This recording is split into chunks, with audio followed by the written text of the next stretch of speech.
Okay, in this slide, which is slide number 19 in section 8.2 for AP Stats, we're going to be determining the sample size.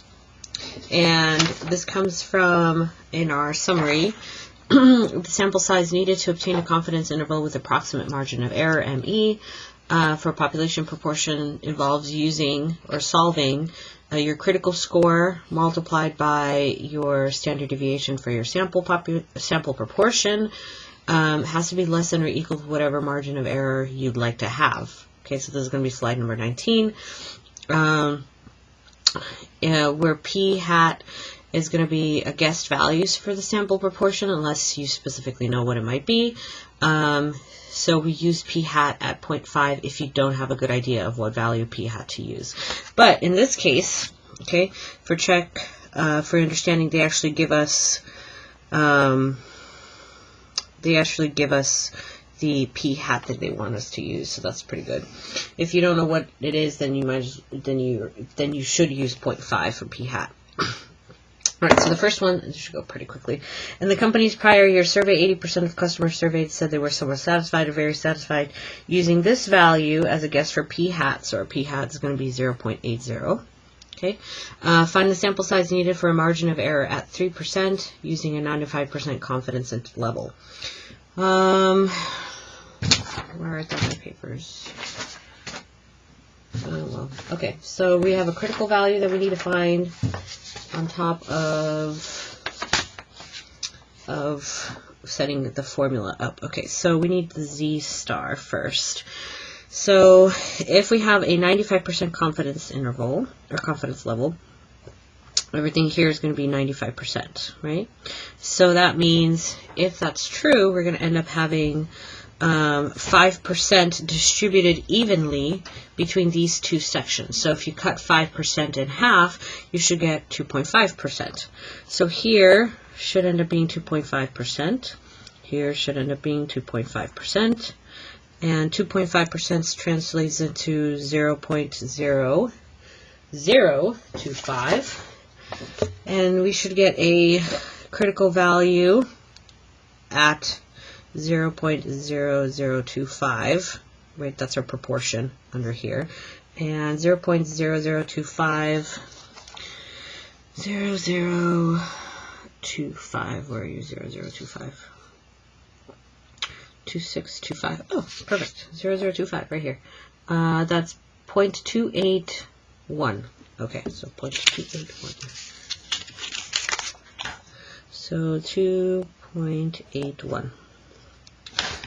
Alright, so 2.81, and now going back to our formula, so 2.81 multiplied by the square root of 0.80, 0.20 is going to be 1 minus that one. We don't know what n is.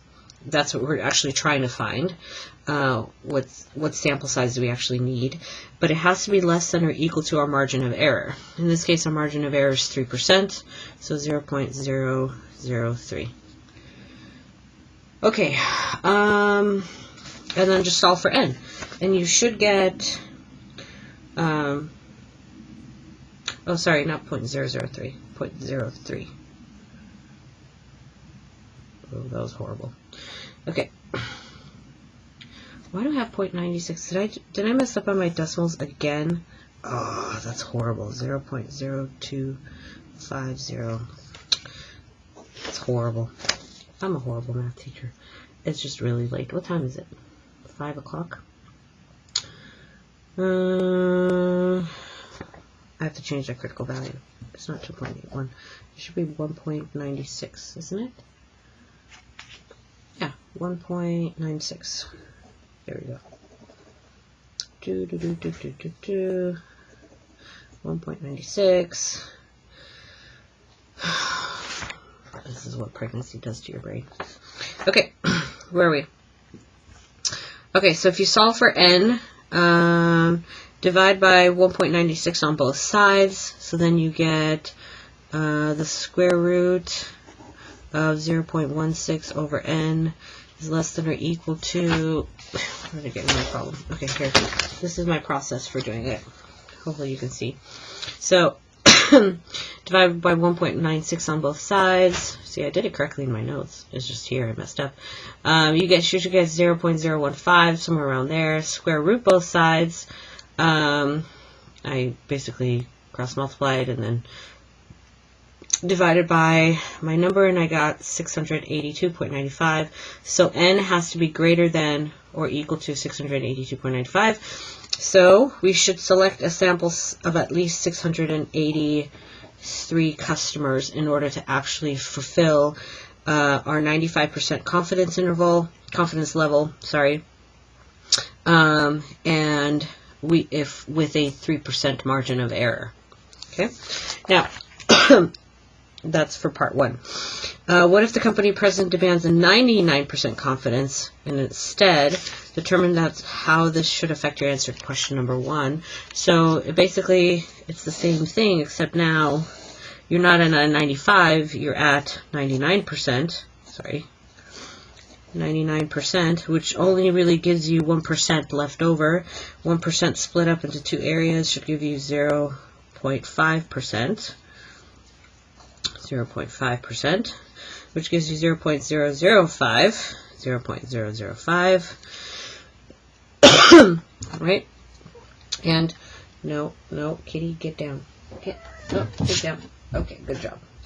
All right, and then that means your critical value should end up on 2.576 or somewhere around there. 2.578 versus 575 is fine too if you wanted to do 575.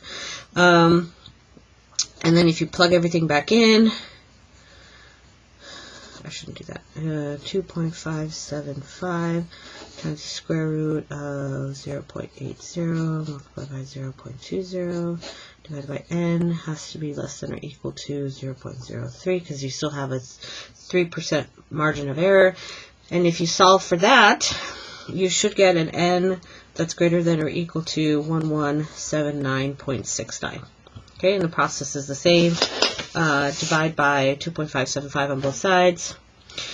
Take the square root of both sides. Cross multiply, whatever you want to do. And then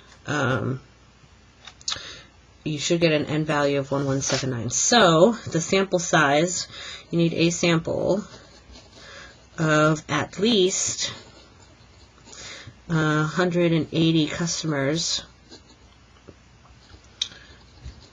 okay, for a 99% confidence level with a 3% margin of error.